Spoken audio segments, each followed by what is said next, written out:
Yo, we are Pack Street Collectibles, and this is our new show where we interview some creative entrepreneurs just to get to know them better while we play some games from our childhood. Today, we play Pokemon Stadium. I got it. Sorry, I forgot I wasn't player one. I was like, what's happening? You want to make the computers hard? Not like that. Ayo. Sure. All right, yeah, we make them hard. I don't think I remember any mini games from this game anyway. Like, I only played Stadium. So Really? yeah. Oh, okay, so I might have an advantage. Let's set this to 7. All right, so let's start off this interview to get to know. Do you go by Salty Joystiq as No. a name? No. It's just it was the name of like our business, but like whenever I joined tournaments, depending on whether it was like Smash, like a fighting game, I had like a different tag for each one. Really? Yeah. It was mostly hacks whenever I played Tap A. I'm sorry, I didn't let Smash you read the... games. Oh, I do remember this one. Oh, wait, how do you fucking jump? I was just thinking up on the that. D-pad. So yeah, you're cheating. The computer's definitely going... The lag though. There's a lag? Well, like Oh, the okay, delay yeah, when you yeah, press up, yeah. like your Oh, character. No. Yeah, see, I thought that this was like the coolest username, because it was cool enough to become a business name. That was my fault. I didn't let him read the I mean, instructions. there's people that like whenever I go to an event, they're like, "Oh, it's Mr. Salty Joystiq," and I was just like, "Okay." Okay. Or they'll just say "salty." Oh, all right. Yeah, because that's how I was going to introduce you. This is Jordan. All right. So, owner of Salty Joystiq also holds tournament events, which that's what Salty Joystiq turned into. For the most part, I mean, it started off more so with us doing like me playing with my friends. It really started with like Street Fighter. So we were just playing, and I was like, online is trash. I was just like trying to play online in Street Fighter 4. There's people just like sending you messages if they beat you. Meanwhile, they got it on like the biggest lag spike like you ever seen. Oh, okay. So then I was just like, I'm just gonna play with my friends. So they would like come over and we'll play, and then I was just like, this is pretty sick. I was like, we can probably get some more monitors and like some more setups to play with other people, and then they can bring their friends. Really? So then this was in high school? this was college. Oh, okay. So they it's like some of their friends started coming, and then it was like some people I didn't know, and I was just like, I don't know them. I was like, I could probably charge them. Really? I was like, I could probably charge them money to come in here. I was like, $5, you come and you play with us. And at the time, were you going to tournaments and paying yourself? Not at the time. So right then it was really, it was just like a casual thing. Like we were playing Street Fighter. I mean, we had like hours in Street Fighter 4, and we were just playing. And then friends would start coming over. We would play. Then their friends would start coming. And then I was like, all right, well, let's just like host a tournament or something, like just between us. So then we just found ways to kind of branch out to bring other people in to have them travel to us. I mean, it was easy because I didn't have to pay like for a venue or anything. Like my mom already had a business that she kind of like, after she had it for a while, she closed it, but she still had the venue because it was so cheap. Oh, okay. It was like $400 for her to have the venue. Wow. And it was on Landis, and she was just like, there's no point in me getting rid of this. Do you know the objective of this game? I'll figure it out. Okay. Yeah, you just basically go around and eat the shit, and some of them are poison, like the I found that out. Okay. So yeah, with her having it so cheap, I was just like, all right, well, I'll just invite my friends over and just do whatever. From there, you have like, what do you have, like a couple tournaments before the idea sprouts, like, I could probably actually make this into a full-on business? Instead of it being more into like a business aspect of it, I just kind of wanted to have a place to play Street Fighter instead of online. And from there, it branched out into tournaments. Okay. And then I realized that I really like tournaments. But then I started to realize from there that you can't just host tournaments for one thing and expect it to be successful. So, I mean, you kind of have to branch out to see what's... You. So by that, you mean the game that you're playing. Right. Like, only so many people are going to travel for Street Fighter or for Marvel 3 or whatever we were playing at one time. So I was like, well, what games are popular in like New Jersey, like in South Jersey specifically? Like, what games are people really playing? All right. And then I targeted it on games that people couldn't play online. So I was like, you're forced to then go to events to play stuff. So that's when we transitioned to Smash, and that became like the biggest thing that we hosted. Oh, all right. So you got all your experience hosting tournaments like from scratch. It was your tournaments. Yeah. Oh wow. Okay. Was that something that was stressful? It was mostly because I was like, how do I get information out? Like everyone, they'll post flyers or stuff. You got to remember the Oh fuck! I didn't even look at it. Hold on. Don't talk during this one. I gotta pay attention. Look at me. Oh no, I'm P1. I got them all wrong. Oh yeah. All right. So you gotta be pretty good for the rest of the time. Down.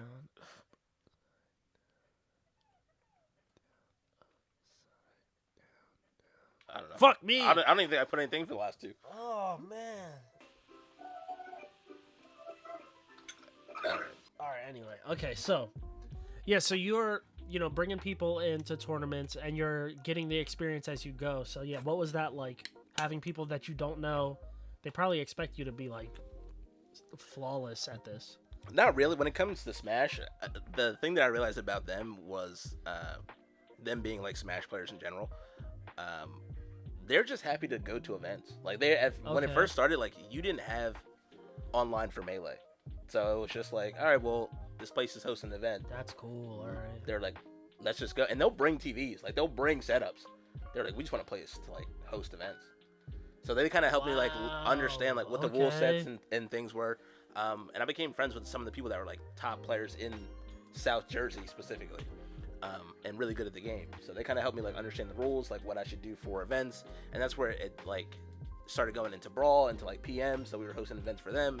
And then that's when Smash 4 started to come out. So then all of that just transitioned over. And from there, each game has its own rule set. So once you kind of remember what that is, what stages you play on, how the bands work, it's pretty easy to just kind of keep it going. Okay. But the community, for the most part, was pretty welcoming. Just again, they were just happy to be out playing the game. Right. That's cool. So I don't want to say like you were the only tournament for that game, but it was definitely something that was isolated enough that it blew up. Yeah, it was convenient for people. So then I found ways to like advertise aside from just like Facebook, because there was a bunch of like Smash Facebook groups that we would post our events on. Okay. Smashboards was the website that you would use, and you could post your event on it, and then people from anywhere could like look up, New Jersey tournaments, and then your event would pop up on Smashboards after it got approved. Okay. So from there, some of my closest friends now, like, are people that I've met through Smashboards that came to our tournaments. All right, that's awesome. And so you said like you got to know some of like the best players, I guess, in the region. Mm-hmm.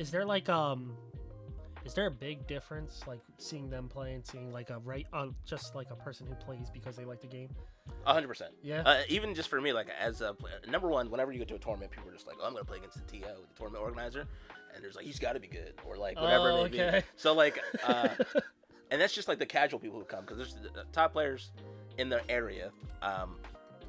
They know they're good at the game. Okay. There's always like a power ranking system, whether it's just for your region of the state or like for the whole state. Okay.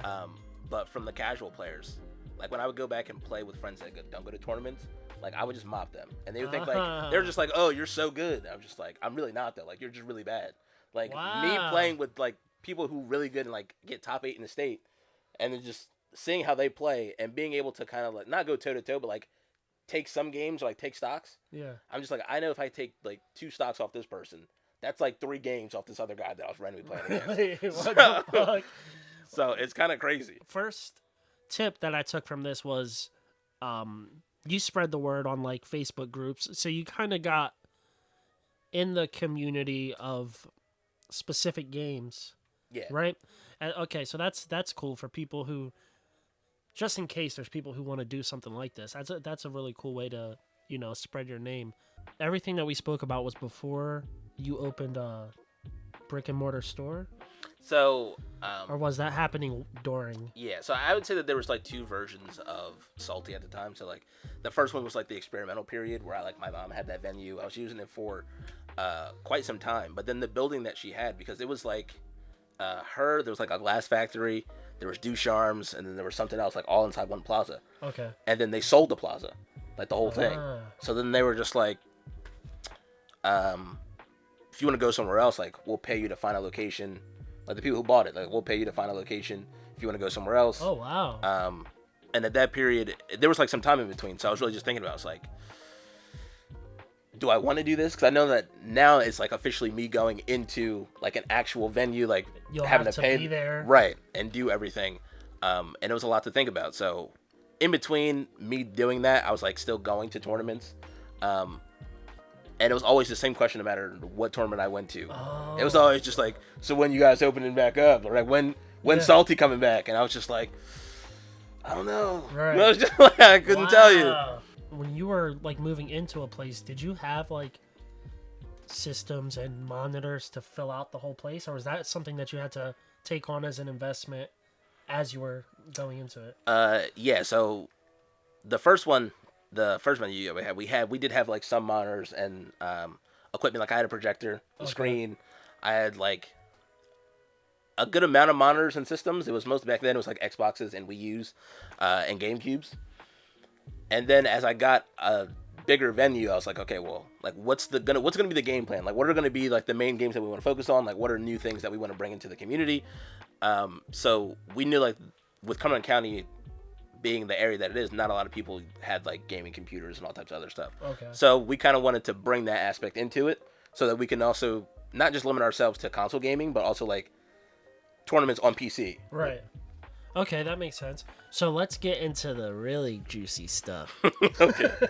How often are there like, do you have to deal with like the little shits, like who are like maybe argue or fight or stink? Do you gotta ever like, because I hear stuff about people who stink. Number one, I'm going to tell you this. No matter what tournament you go to, someone will smell. All right? And there's just nothing you can do about it. It's just a tournament thing. It really is. Not everyone, I mean, you could go out somewhere and someone could smell bad. It's just a person's hygiene. Yeah, that's true. But like everybody who talks to me about tournament scenes, whether it's like TCG or video games, they're always like, they'll say stuff like, oh, people who play Magic fucking stink, or I mean, it's always people who like play World of Warcraft, they stink. You know what I mean? I mean, like there will always be those stereotypes for specific games. Like people who talk about Melee players, they're like, oh, they always got New Balances and tube socks. And it's like someone could be playing something else and have like they could be playing Yu-Gi-Oh and still have New Balances and tube socks, right. but people still just associate it with Melee. Okay. And I was just like, but at the same time, that guy who has New Balance and tube socks, like you're getting clapped. Right. Like, Right. Yeah. He's not even gonna think about it. Like That's it's just true. like I was just gonna sit down, body you, and get up and leave. So, and then what about like from like, because you know there's those videos that go viral of people in tournaments where they're like, yeah, you piece of shit, fuck you, Like Ragers, suck yeah. my balls, suck my balls. I mean, that's kind of like where the name came from, like Salty Joystiq. So Oh yeah, okay, salty. it's just like, I mean, I didn't have it happen too many times, but like Okay. only because more so in Smash, people didn't get like, they didn't like rage. They got more like sad. Like they would like. Okay. So it's more like consoling people. Right. Like they would. I was like, come on, man. I don't like that. Like, you know, it's not that bad. There's a tournament next week. There are some people that did like after they lost, they like slammed the table or something. I had someone do that after I played them in bracket, and it was just to like, I was like, I don't know what you want me to do. Right. He literally lost the set, got up and walked out and went home. Oh shit. like he waited for nothing. He was just, the set was done. And he just walked out. I was just like, I don't know what else I was supposed to do. At college, there was like a setup in like the rec area or like the cafe. So what were we playing? I think we were playing Street Fighter 4. I noticed people playing, but you know, you never want to just like hop in and just like, oh, like, can I play with you guys? Right. So I actually ended up having a class with one of the guys who was like playing every day. He found that I played Street Fighter. He's like, oh, you should like play with us one day. And the one day he only had a controller, and I always played on Fight Stick. Oh, So, okay. I was like, all right, I guess I'll try it. I was like, but I usually play on stick, and they were just getting bodied. So then, like from there, I random just like I'll bring my stick sometimes, like whenever I knew that they were gonna be there. And there was this guy that saw us playing, and it's always just I'm just gonna say it, like it's always the same type of people. All right, it's always the same. Got New Balances. No. They'll be. It's the people that like. It's the Call of Duty Madden players that'll show up. They'll sometimes play like fighting games. Right. They think they'll play Tekken, and they're just like, yo, I'm pretty sick. Right. It's like, who do you play? And they'll be like, Bruce Lee. I was like, you mean Law? Like what are you talking about? So, Bruce Lee. All right. So then we got tournaments going on.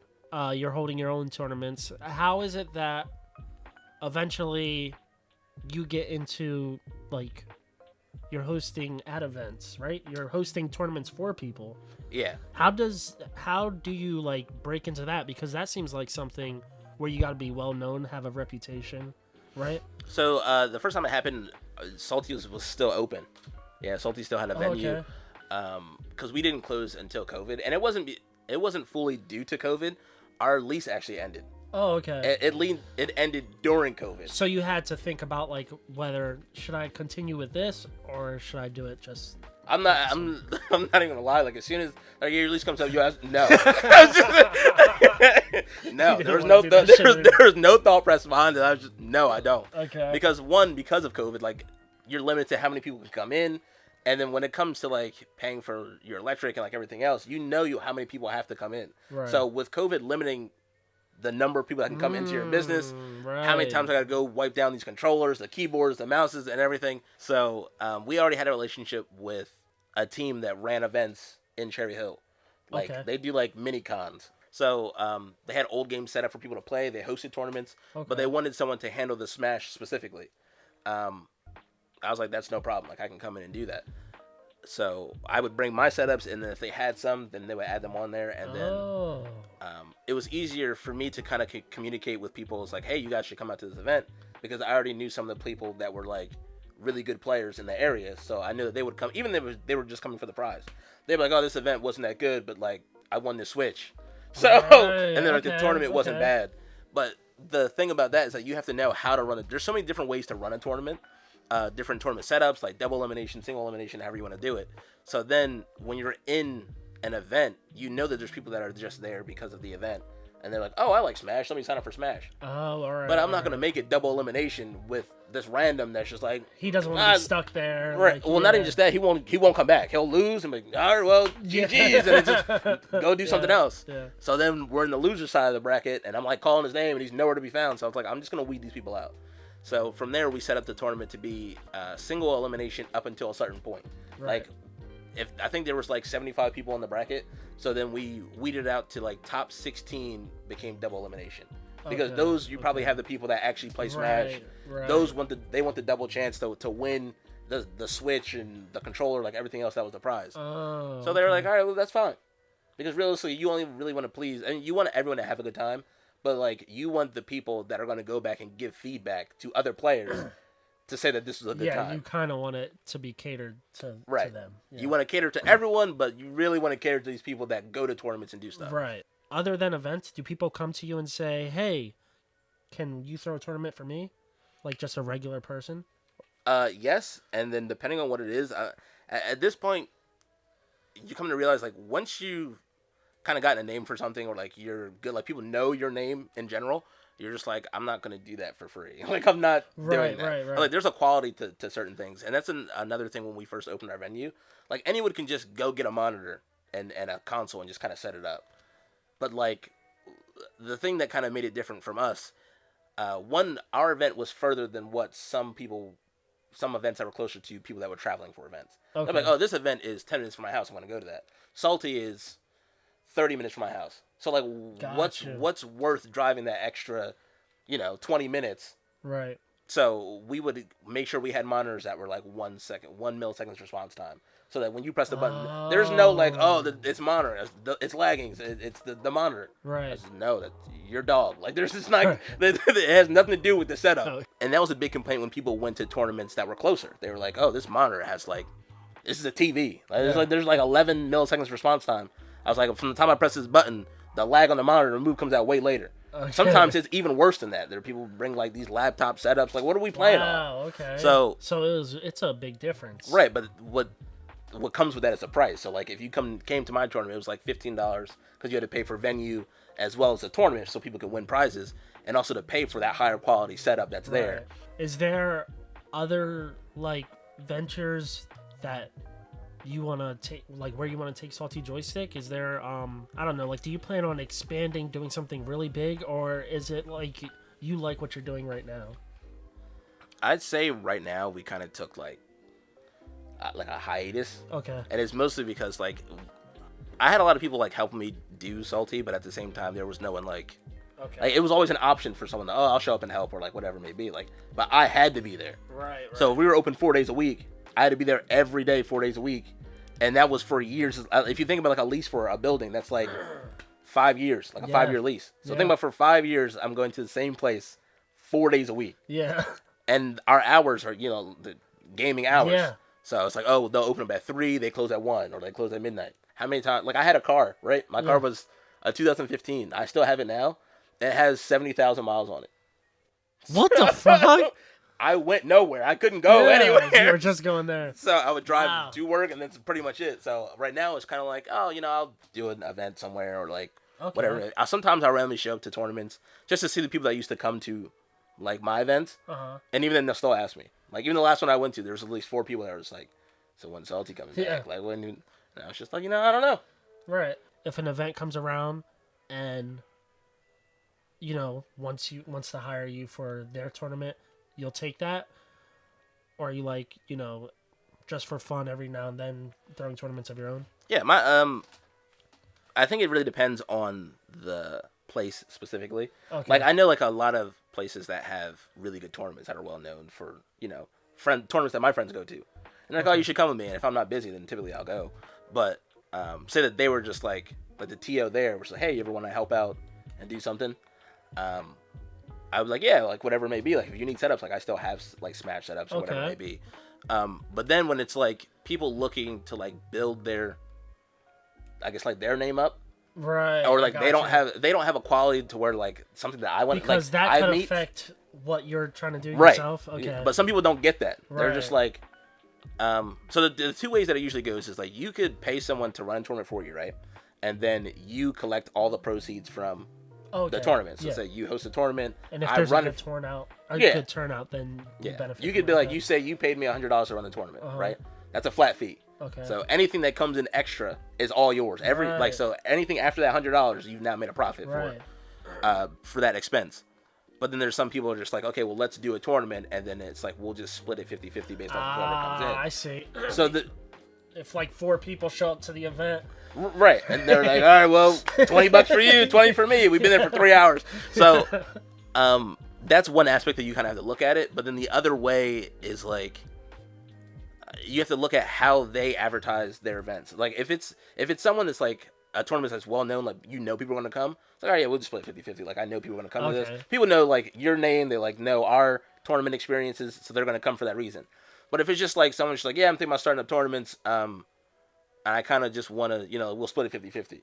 Like, I don't know how you advertise for your events. I don't know if you have a following already that are going to come out to that. Right. So, I know that I'll advertise for the event, and then, like, people that know our name will come. But then, like, what about your side? Okay. Because then at that point, I could have just had my own tournament and then just had these same people come. Yeah. Let's get a couple little mini games in before we close this out. Yeah, it's your turn to pick. What will he pick?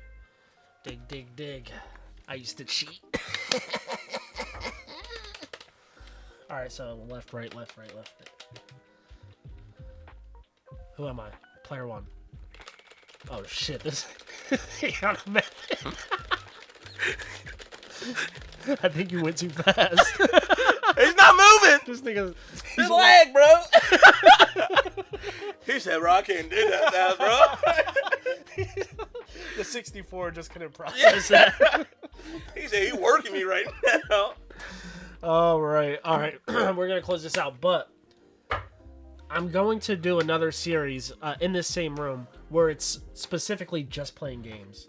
Okay. Scary games, stuff like that. So that we can focus on the game, talk about the game while we play. Mm-hmm. Because it's too hard to do both. To talk. It's a lot. Have interesting conversation and pay attention. Anyway, hope you guys enjoyed. I'm just going to have your social media links in the description. Also, They pop up here on the screen. Subscribe and follow him on his, Discord, his Twitch, and his IG. And, bye, motherfuckers.